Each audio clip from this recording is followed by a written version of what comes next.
Oh wait, I actually time out. She is, or he, the man bun confused me.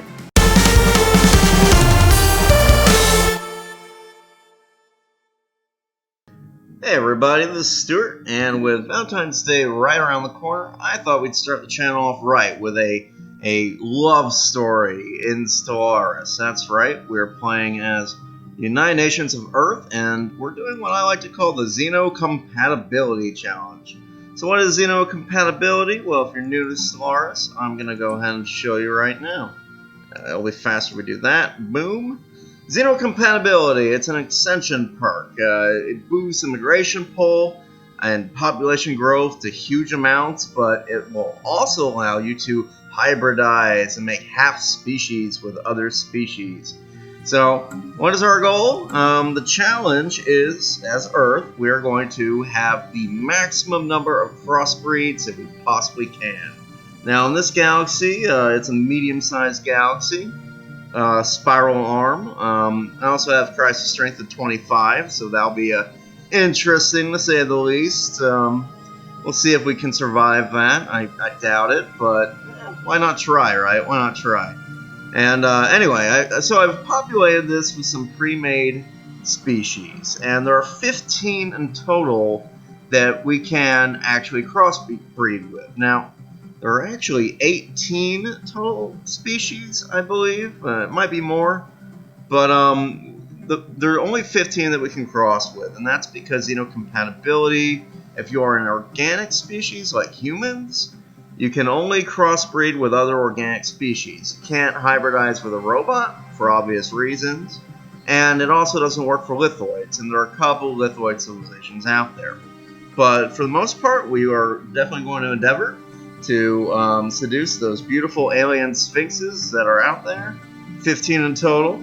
See if we can, just make a whole bunch of different crazy human hybrid crosses. With that in mind, let's kick things off. Now, I did a couple of... Basically, I really like the start, and it took me a little while to find it, so I'm going to brag about it. I'm going to be using habitats because the more that we colonize, the more chances for crossbreeding, the more chances that we actually get our little, challenge completed. I like this start in particular with Earth because you have a lot of these potential habitats, right? Around Uranus, Mars, Jupiter, Neptune, and all of them have... You see here, this has engineering, this has minerals, energy. They all have potential to have special habitat districts that can be very powerful. Now, you can still build habitats around planets that have no resources, like Mercury here. Mercury is not actually on fire, but it's still pretty hot, so I guess that's fairly accurate for Stellaris. But yeah, like, you can still build around Venus, Mercury, all these places, but you don't get special districts unless you have some kind of a resource on the planet. And, if we're building a habitat, we might as well make it have, massive alloy production, energy, all that good stuff. So it's nice to see a good nice spread in our starting solar system for potential habitats. In addition to that, another good thing about the start is lots of handy little choke points. I think that's going to be important with a Strength 25 endgame crisis. I think we might honestly have a very difficult time with it, so it's good to know that I can fortify like here, and maybe hold out for a long time if need be. Hopefully we will have enough tech to take it on by the time it becomes an issue, but who knows? In addition to that, black holes, really nice to see. You might hear my cat in the background. She has found a box and is attempting to sit in it. I don't know why cats do that. It's pretty crazy, but that's her thing. Let her do it. Anyway, so black holes, endgame get you lots of minerals. Midgame, lots of science. Oh my god! One sec, I'll be right back. Hey, get out of there! No.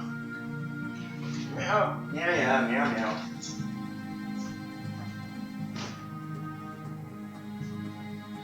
Alright, sorry, my cat is getting in trouble. I don't know if you can even hear her or not. Yeah, what were we up to? Right. Talking about the black holes, very good to see. They, lots of minerals, lots of science. Also, a lot of unique events are associated with black holes in this game, so you definitely want to have them as a kind of a nearby to your starting area. And I mean, we got through everywhere. Yeah, this is kind of awesome. On the flip side, these black holes could potentially be hiding some dangerous stuff. You tend to get very big, nasty spaceborne aliens in black holes. This could also be a marauder empire or a fallen empire. Usually when you see a big cluster like this, it means it's a fallen empire. I might be wrong though, it could be marauders as well. Now before I hit unpause, there's a bunch of stuff we need to do. Let's start with tech. Actually, I lied. Let's not start with tech. Let's look at our leader first. Okay, so we got... This is really nice to see. Early expansionist. Means we'll be able to really very quickly secure star systems, and that'll just set us up for the rest of the game with good economy. And over here, again, architectural sense. Really good solid starting traits all around. Early buildings will cost a little, they'll be a little bit cheaper, which again means bigger economy faster. So good job, Dolores. Good job. And in addition to that, let's look at situation log. Okay, our mandate is... It's okay. We'll get it. The only issue really with this kind of mandate is you gotta wait until the next election. It's not one they can trigger early. So we'll get the Unity, but it'll take us longer than, say, if this was orbital research or something that we can unlock sooner than waiting the first 10 years. But, you know, it is what it is. Let's look at our sciences.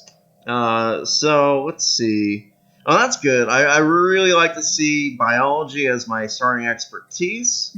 Yeah, that's the best out of society research, especially if you're trying to unlock Xeno Compatibility, which we are. Let's go ahead and get some extra science research, like going down the biology path. As soon as possible, we want to unlock genetic section and all that. So, good to see, good to see. As for Kabir Soria Prakash, wow. That is a name that you have to respect. Like, right there. Like, ooh, good stuff. Okay. Usually I just go for science unless I see something else particularly interesting. Minerals are good, but I mean, you don't desperately need them early game. We'll probably get plenty of minerals just from space stations. So let's go with, let's get going down the industry techs and unlock some extra engineering research. Now this one, it's kind of an interesting choice, right? On the one hand, field manipulation, expertise field manipulation, she'll unlock this. Gomez will unlock this fast. It's not especially pressing though. I do like energy grids, but I don't feel like I have to get them immediately. You know what I mean? Like, usually I can coast for the first 30 years or so before I get desperate for them. So, not especially feeling that one. I could always just go for straight across the board boost the research. Physics research is less needed though. The other two absolutely accelerate as fast as you can. Engineering especially, biology for this challenge because we want Xeno compatibility earlier, but physics you don't need it as much. There's very little tech and physics that you're desperate for. It's always a boost to your empire, but not nearly as much as what the other two tech options give you. So I don't know if I'm going to like immediately go for extra physics research. Instead, let's do the fusion reactor. I like this because it lets you. It's a solid upgrade across the board to your spaceships, like your navy. And it means that if we unlock other techs like blue lasers early, we'll be able to install it right away because we'll have the energy needed for it on our ships. So yeah, I tend to start with fusion power if I have the option. All right, good stuff. I think we are queued up and ready to unpause. Let's see. Yeah, let's get going on a spaceship, or a science ship, and let's queue up our. Let's see. So one thing I have been trying more often lately in these kind of games, right, is to leave as much of these systems that are next to my home system alone in terms of surveying them for as long as possible. And the idea is that I'm hoping that I'll roll a scientist who has the meticulous trait. And if you do that, it's 10% boosted chance you get an anomaly. You might get some good anomalies in your home territory, which is kind of nice.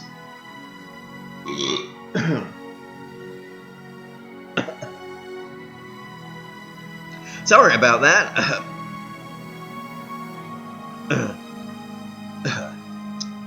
Sorry about that. Had a little hiccup. So let's see here. So I'm going to actually not really be thorough about surveying close to home. I'm going to hold off, see if we get a meticulous scientist. In the meantime, I am desperate to see what is at this black hole.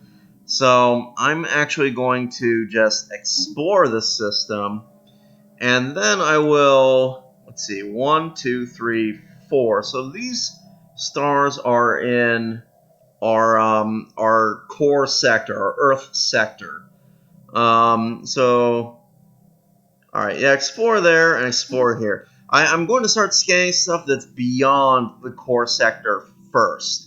And the idea behind this is not only will I have more opportunities to perhaps find a meticulous scientist and unlock more anomalies near my home base, but I'm hoping that I'll meet these all the other alien species that are out there faster by exploring further afield.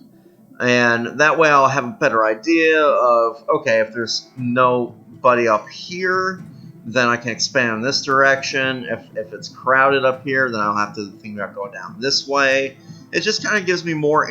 I'm sacrificing, I guess, early access to resources for information about the greater map early game. So we'll see how that works out. It's different from how I used to play, which is one by one, scanning outwards, starting from the beginning and moving out, but, it might work out. Oh, wait, I actually time out. She is, or he, the man bun confused me. But, you do have meticulous. Okay, then that changes everything. You can actually start surveying straight away. And I'll have you... Yeah, I want to see what's going on with that black hole. And then move down here. And we're just going to do, like, these stars first. And what I'll do is... Yeah, like kind of a loop in this general direction, question mark, and see what we can unlock. So I should have checked that. Let's see, science, oh right, I need to sell, always sell food. Food is like, it piles up and you never need it for anything, so all you really need late game is a bare trickle of positive food income. In the meantime, sell the rest of it so you can get energy, so you can do other cool stuff, like recruit this expertise industry scientist who can start boosting our science even more. That is lovely. And let's go ahead and we'll get this adaptable one and send it out really far, see what happens. So we got this scientist going to scan here and all that. Why don't you go and explore this way, and we'll move straight to this black hole and see what we can see. It looks like there's a nice choke point here, or perhaps even, if this black hole doesn't connect anywhere, this might be a dead end, but On the flip side, usually when you see this kind of formation of stars, now I spawn empires in clusters, and I'm pretty familiar. I've played enough Stellaris to know that if you see like stars like this, that could be a constellation where an AI has spawned. And we'll see. Like if an AI has spawned there, this will probably make for a pretty good choke point that we can kind of stop them from expanding into our space. Either way, like I definitely want to find out sooner rather than later what's going on with this endpoint. Anyway, let's hit on pause and kick up the speed. There's gonna be not much to talk about for the next couple of seconds or so. Or minutes.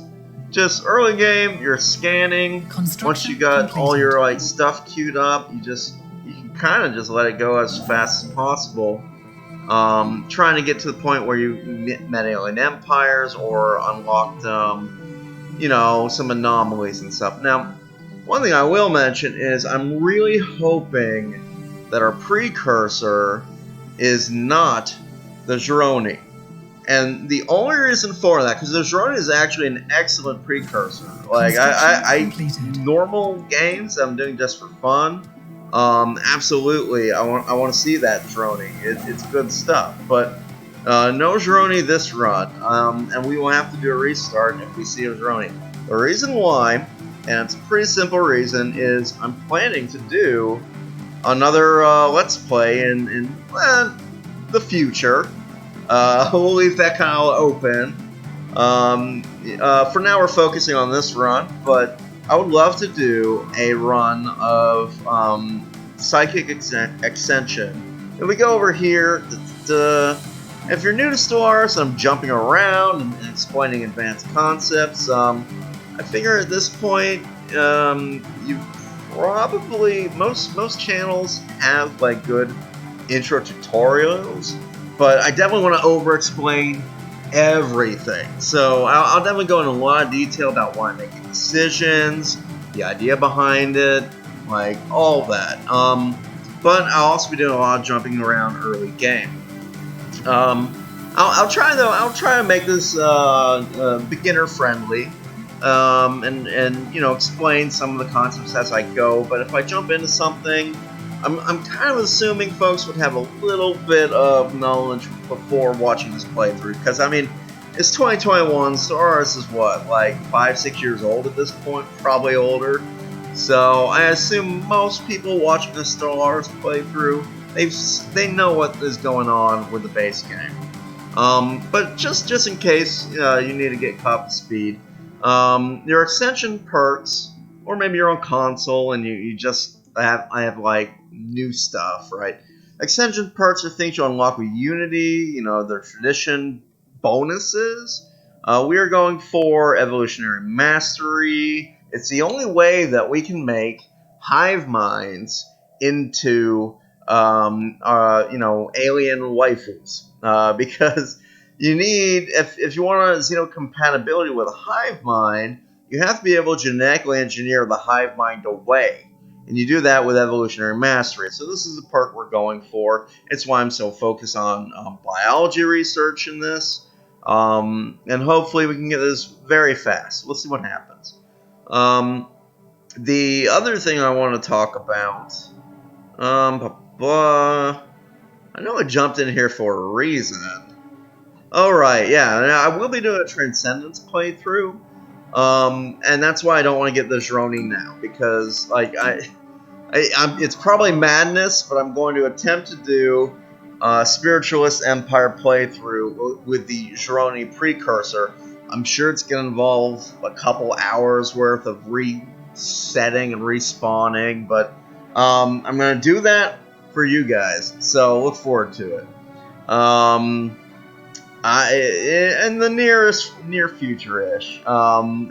For now, though, I mean, with Valentine's coming up, yeah, I couldn't resist doing like a love story, a little romance, just to be silly, I guess. Anyway, let's go ahead and do our thing where we don't scan any actual like star systems nearby and fly outward just to see what's going on. Now, I love this choke point up here. Like, we could build a starbase here and one here, or even just here. I don't know. We'll see. So far, I haven't met any other empires, so maybe I was wrong about this. Ooh, this is really nice, actually. I was hoping there would be an L cluster nearby. So we found an L cluster, and okay, this means we're expanding down in this direction because I really like the L cluster. Like even the dangerous events with the L cluster. It makes it a lot of fun mid-game. I like having a mini crisis before the major crisis, and the L cluster can very much be that. So we want to secure that black hole, which means we're expanding out in this direction. Now, the question of the hour is, do we immediately start expanding, or do we hold off until we oh, well, it's 3 months away. Yeah, we're going to wait until we get expansion. And expansion is like the only thing worth grabbing at the start, unless you meet a very dangerous neighbor that could potentially kill you, in which case you would grab supremacy. Now, it used to be I loved opening with discovery, because discovery used to have very nice perk that it would increase the chance to find rare anomalies. Now, that's gone. They completely removed it. They've nerfed discovery completely. It's now one of the weakest tradition trees, or whatever you would call these things. I'll still pick it up because I like the science boost, and I like the fact that it gives you like research alternatives, but I do not prioritize it anymore. I would much rather get expansion. Probably gonna do like expansion into prosperity. Kind of depends. If I have a lot of unsurveyed stars still after I finish expansion, maybe I'll get discovery then. If not, either prosperity or supremacy. It depends on what my neighbors are like. If they're dangerous, then I probably will be going for supremacy earlier rather than later because it's a lifesaver. Let's check our governor.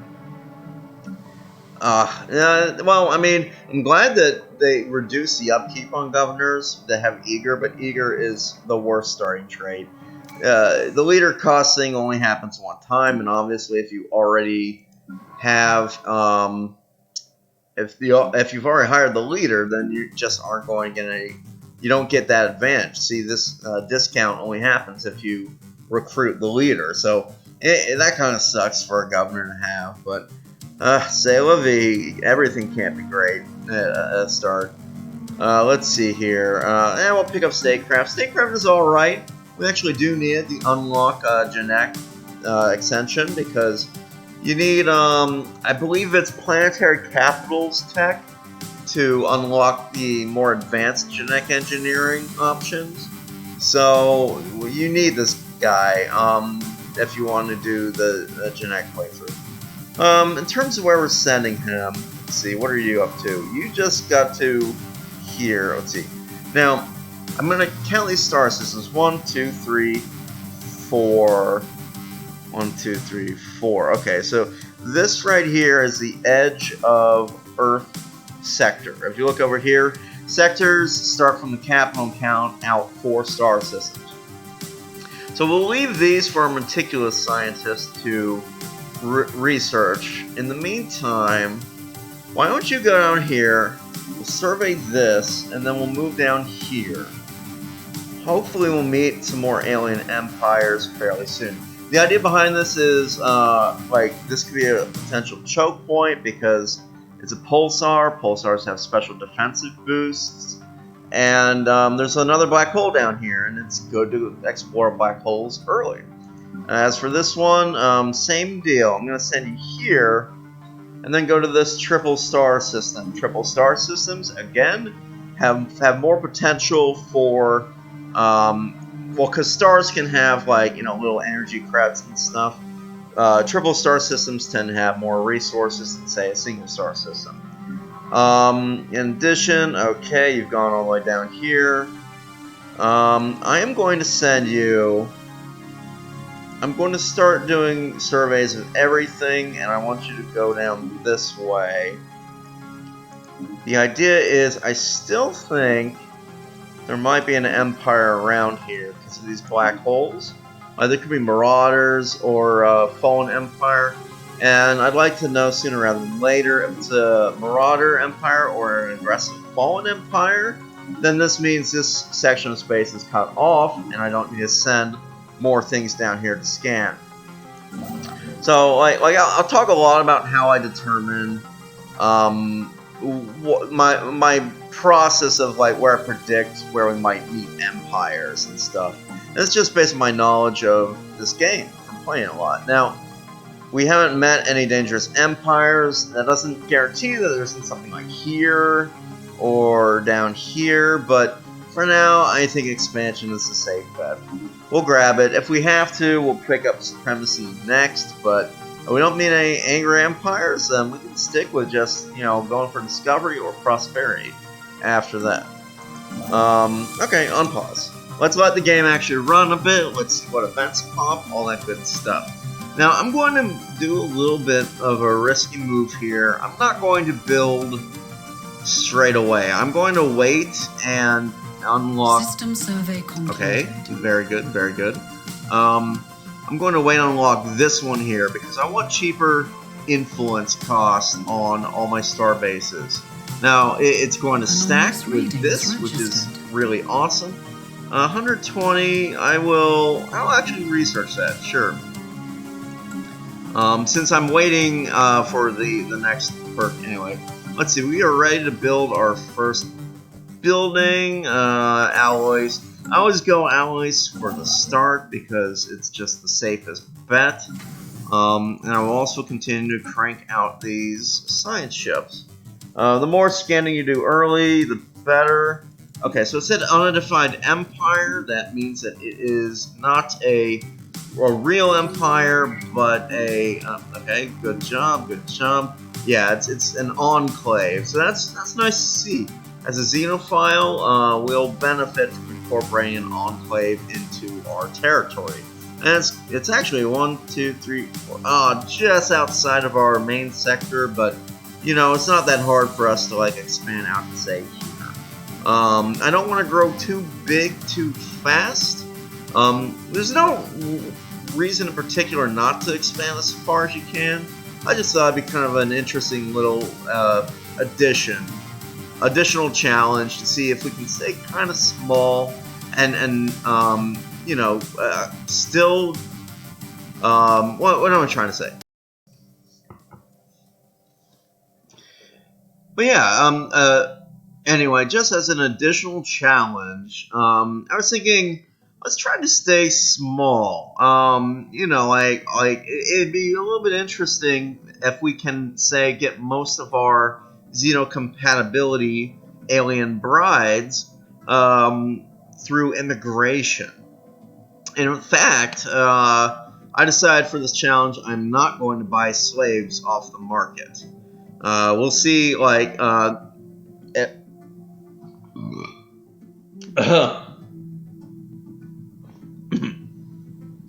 sorry about that.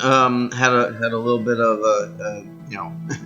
a little bit of gas, but we're back. And so, as I was saying, I think it'd be interesting to not just buy population off the slave market, instead try to rely on treaties and immigration to attract, potential alien,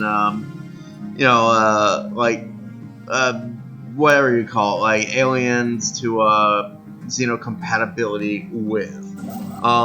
Plus, it's kind of nicer than enslaving a potential alien husband or wife. Actually, treat them like people, not property. Anyway, let's see here. System survey completed. Still doing more of this stuff. Looks like we finished scanning something. Alright, we're going to get Voidcraft. Voidcraft is pretty good engineering, especially if you want habitats. Yes! Yes! That's the best precursor I was so worried about getting the Droni, and we got the exact opposite. This is the best one. It's exactly what I wanted to see. Oh, that is really good. So the Greneur, it means that we will be able to, well, I'm not going to spoil it, but it's really, really good for our challenge. I'll say that. Awesome. Very good to see. So we found a mysterious alien, a dead alien civilization, and all that jazz. So I'm going to send you down here. Now, generally speaking, this close to the galactic center, it's rare to find other civilizations, but that doesn't mean it's impossible. So I still want to check this place out. The other interesting thing about these sort of generally speaking, the rare anomalies tend to happen near the galactic core or around the edges. I don't know exactly why that is, but it just seems to be a pattern I've noticed. It might not even actually be a thing, but I'm going to pretend like it is. Okay, so this unemployment, once this outlay is done, it should be alright. How are we doing population-wise? It's going to take a while to grow, so I'm actually going to queue up this.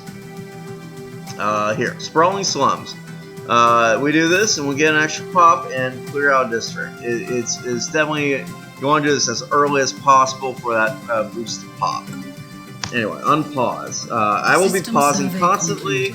That's the advantage of playing single player, and I will definitely make use of it.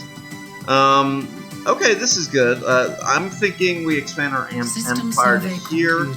Okay, it's yellow, so I will research that.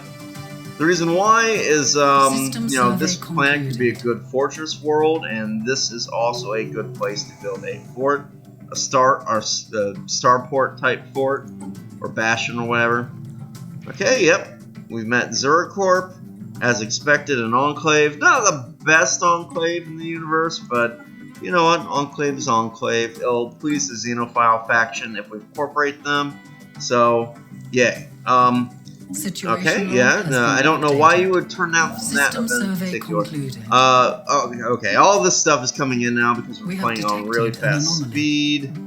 Leave that one be for now, it'll take too long. Hostile fleet. Turn down the speed, it's getting too crazy. Where's this fleet? Okay, so we are stuck for a little while here.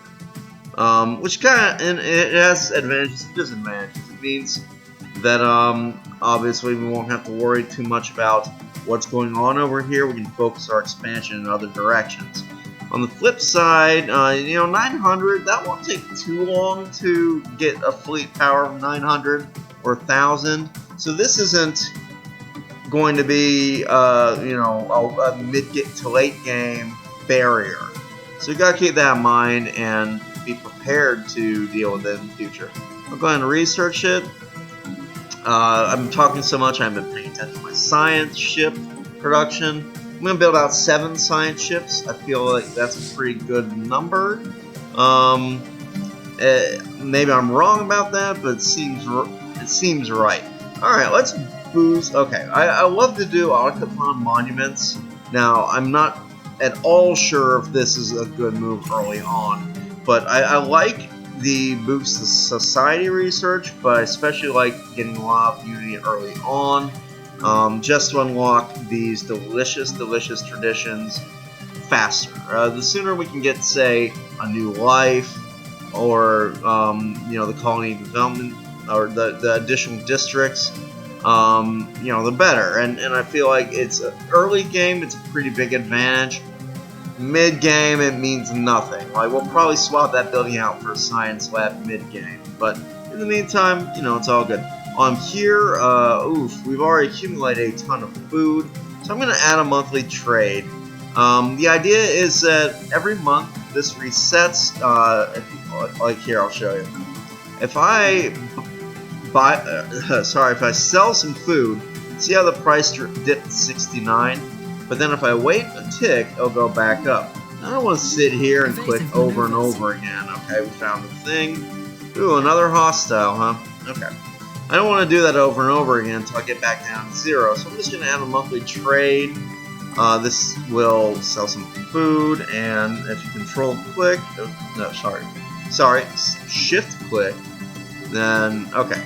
And we'll just do that until we get back down to like 0 food.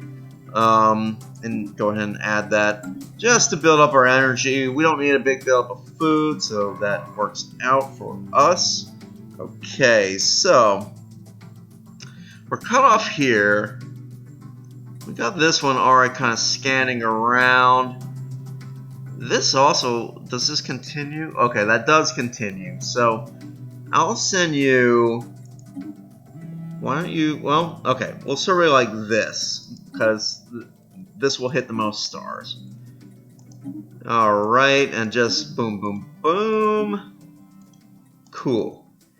As for our construction ship, it's about, well, it's not, it's about, let's start expanding. You see, it only costs 56 now, as opposed to like the 90. So we'll be able to get a lot more stars faster, which is really just excellent overall. Now, since we got pause, we can jump in here, take a look at this. Okay, this is a really good one to see. These are relatively rare spaceport aliens. I won't spoil what they are yet, in case you're new, but they're very good to see. That they give you a really nice technology when you research them. So, good stuff. Let's see, we're building that. Still got a lot of alloys, so I'm just gonna keep cranking out. I'll leave this for now. I don't want to waste time researching a 700 thing. We'll just wait until we have the scientists have leveled up, or you know, just whatever. If you want a scientist that has leveled up before you research those really difficult anomalies. Let me queue this up on pause, and let's see, scientists. What do we got here? We already had a field manipulation guy. Yeah, so I guess adaptable. Adaptable isn't great, but he'll level up faster. Looks like crunchers are all over the place.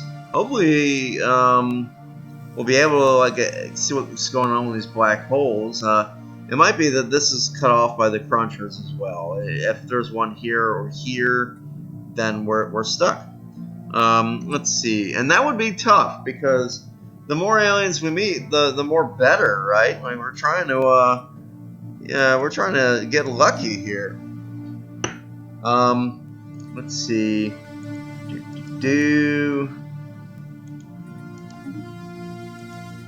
Because humans are freaks. Construction completed. Alright, let's see here. And why are humans freaks, you might say? Well, in this game, so you got Xenophile. They changed it. It used to be like opinion with other species. Now it's like trade value, whatever. I'm not interested in that. What I wanted to look at was species. So, wait, was it species? I lied. I lied. It was government type. So Xenophile, that generally means that you like other aliens. It gives you a boost, right? Or did they change Xenophile? No, increases opinion for other species. There it is, right in the description. And we're open to refugees, so it's very easy to like meet other aliens, get them to join your empire in a friendly way. And yeah, humans are pretty good at that. In terms of, let's see, Beacon of Liberty, yeah, we're all about UNE happiness. Like, UNE humans are not that bad, honestly, in terms of their starting civics and governing ethics. Like, I actually like Fanatic Egalitarian as well. Influence is nice, and so is Specialist Pop Output. All in all, species-wise, if we go here, humans are okay. Wasteful's a decent negative tech, if that makes sense. Basically, it's the negative thing that Wasteful does is not that bad. Like, it's pretty easy to make up for 10% extra consumer goods per population. You can do it with trade fairly easily. Nomadic is okay. It boosts immigration, which, you know, we like that. especially if we're trying to get like a very diverse empire of immigrants. And adaptive is okay.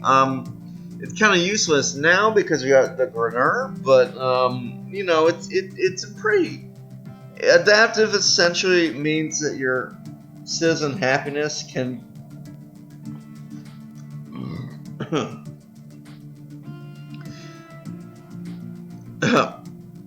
so adaptive means that your citizen happiness can be higher. It's like, it's kind of weird, right? It's like, it's a difference between like your happiness capacity, like what is the maximum happiness that you can potentially have in a species, and how much happiness your species is boosted, if that makes sense. Like, the higher your habitability, the more potential happiness you can have, is how I'd explain that. So, you know, it's good to see. Let's see, you got stuck because there was a big bad critter in the way, so I guess I'll survey this way and see what's going on. Keep making side ships, don't forget. Time to cancel that market thing. We'll be doing a lot of that with the food. Ooh, Zorf is crazy. Look at all this ocean and desert world. It's a shame it's out of our main sector, but we might still expand out and grab that. It's rare to see 3 habitable planets in one system, so I'm a little suspicious of that desert world. There's an event that can happen involving desert worlds, and maybe Zorf is a trap. Well, we'll see. And I'll do my best not to spoil too many things, but I'm also going to use my knowledge of Stellaris to dictate how I play the game. I will try to do my best to explain along the way, like, why I make decisions. I mean, so far this has been a pretty straightforward start. We still haven't met any other species, which is a little odd. And concerning. It could mean that it might take a while. Like, sometimes that's just how it goes. Now, I know for a fact, since this is a spiral arm, that it's unlikely that these planets are going to have a link anywhere. You see this formation a lot in the galactic generation.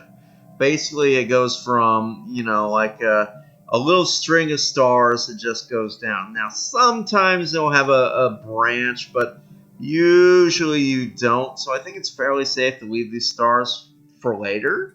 And instead, I'm going to focus my search down the arm, hoping to meet a civilization maybe around here or so. Again, we're just kind of waiting to make first contact. So far, it's been a pretty quiet game. Sometimes that's just the way it goes. Like, I haven't spawned in clusters, so we might be in a region of space that just happens to be pretty empty of other species. In which case, you know, I'll build out to a certain distance, and just kind of continue to explore and see if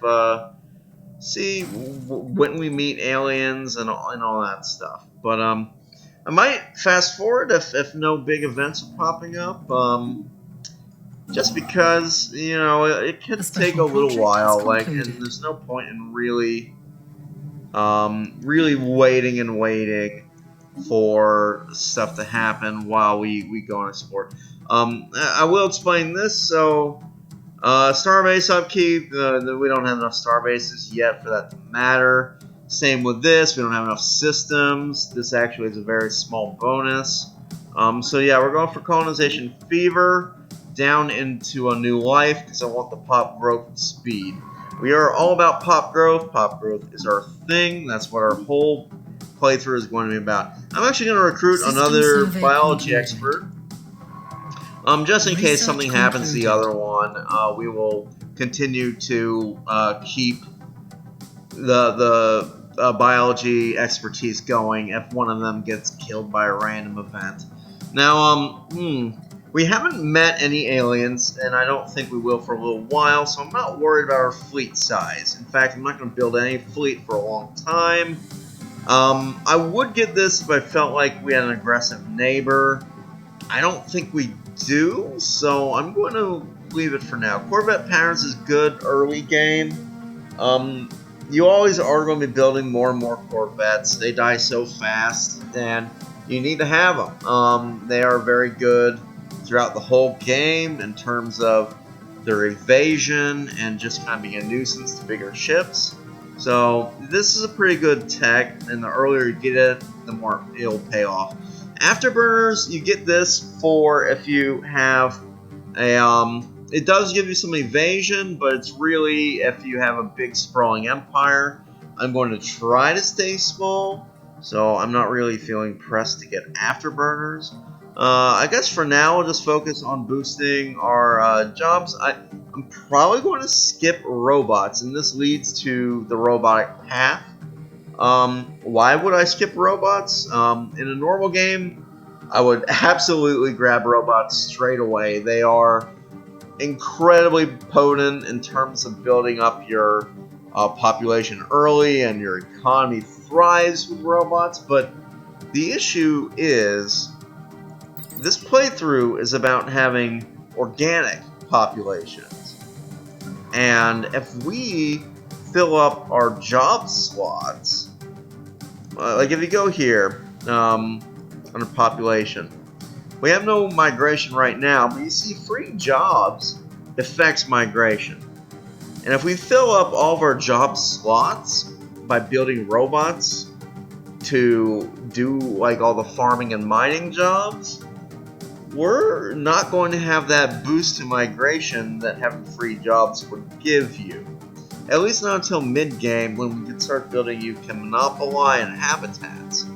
So I kind of question the wisdom of, even though, like, in terms of our economy, getting robots soon as possible should be the goal. In terms of the challenge, we might not want to do that because we would run out free jobs all the more faster. I'm on the fence about it, and I'll probably, in the end, still get robots, just because we have a 25 times strength crisis, and that, like, if our economy sucks in the beginning of the game, we won't be ready late game. Yeah, I've just talked myself into it. We'll get robots, and pop growth stuff like cloning vats, etc. Because the more economy we have, the more better. Now, where to send you? We're cut off here for now. Looks like maybe up here, but I don't know just yet. Maybe over here, but I don't know just yet. Doesn't make sense to see. I was right. It got cut off right here. You tend to see these really long stringy things right at the edge of the arms. So, gosh, in terms of where to send this scientist, where are we at, by the way? Yeah, I'm building no more science ships. We are maxed out. I guess I'll send you down here, and we'll see, because there might be a connection between these two, and then I'll branch out again. We might be stuck, though, behind like a bunch of spaceborne aliens. We'll have to see. With that in mind, though, it is I think it's nearly been an hour. When did I start? You know, I don't know, but if it has been close to an hour, I'm aiming for 40-minute episodes. I think I'm gonna call this one here. If it wasn't long enough, I don't know. We'll figure it out. Anyway, thanks for watching, and look forward to this, right? I mean, it's going to be really fun, really crazy. We're going to have, like, if you look at our, where is it? These little pie charts are going to be every color you can imagine. Like, we're going to have so many half-human species. It'll be nuts, and I think it'll be a lot of fun until my computer explodes, because having a big variety of species in the galaxy can confuses the hell out of the Stellaris engine. So we'll see what happens. I'm hopeful though that we'll be able to reduce the population in different ways. Hint, hint. And all in all, I think we have a pretty good, solid beginning with the Grenur and all that good stuff. Anyway, thanks for tuning in, everybody, and yeah, look forward to it. Ciao for now.